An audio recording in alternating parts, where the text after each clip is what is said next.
12 वर्ष विकास के विश्वास के जन कल्याण के अंतर्गत डांग जिले के मुख्यालय आह्वा में राज्य मंत्री और जिले के प्रभारी मंत्री डॉक्टर जयराम भाई गामित की अध्यक्षता में विकसित भारत संकल्प सम्मेलन का आयोजन किया गया। इस कार्यक्रम में जिले के प्रबुद्ध नागरिक, विभिन्न क्षेत्रों के विशेषज्ञ, जनप्रतिनिधि और अधिकारी बड़ी संख्या में उपस्थित रहे। प्रभारी मंत्री डॉक्टर जयराम भाई गामित ने अपने संबोधन में कहा कि प्रधानमंत्री श्री नरेंद्र मोदी जी के नेतृत्व में 12 वर्ष देश के विकास, गरीब कल्याण, सुशासन की एक गौरवशाली यात्रा रहे हैं। उन्होंने डांग जिले में चल रही तापी डांग बल्क पाइपलाइन योजना, सापुतारा के पर्यटन विकास और जल संरक्षण के कार्यों का विशेष उल्लेख किया। आज डांग जिल्लाના આહવા ખાતે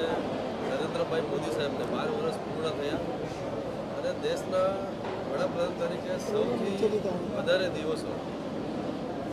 અત્યાર સુધી જવાહરલાલ નહેરુજી હતા અને અત્યારે મોદી સાહેબે જે રેકોર્ડ બનાવ્યો છે એ નિમિત્તે સમગ્ર ભારતમાં 10 જૂનથી 21 જૂન સુધી જે કાર્યક્રમો ચાલવાના છે એ અંતર્ગત આજે ડાંગ જિલ્લામાં વિકસિત ભારત સંકલ્પ સંમેલનનું આયોજન કરવામાં આવ્યું। આ સંમેલનમાં નરેન્દ્રભાઈ મોદી સાહેબે જ્યારે 2014માં વડાપ્રધાન તરીકે શપથ લીધા ત્યારે તે દિવસે એમણે એવું કહ્યું હતું કે મારી સરકાર ગરીબોની, યુવાઓની, મહિલાઓની, ખેડૂતોની રહેશે અને એમણે જે વચન આપ્યું હતું એ ખરેખર એમણે ઐતિહાસિક નિર્ણયો લઈને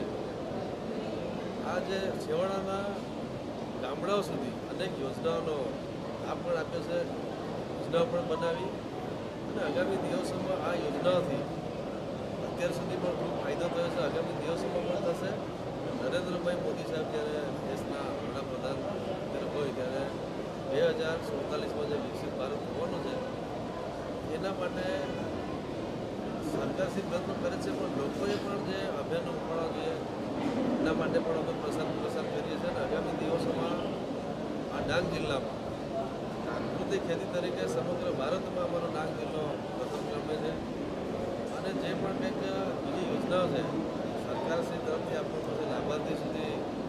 પહોંચાડવાનું કામ પણ સરકારશ્રીનું છે અમે પહોંચાડીએ પણ છે અને જે પણ કંઈક નાના મોટા કામો બાકી હશે એ પણ અમે આગામી દિવસોમાં કરીશું। 2047માં જ્યારે ભારત વિકસિત થશે ત્યારે અમારું ડાંગ જિલ્લો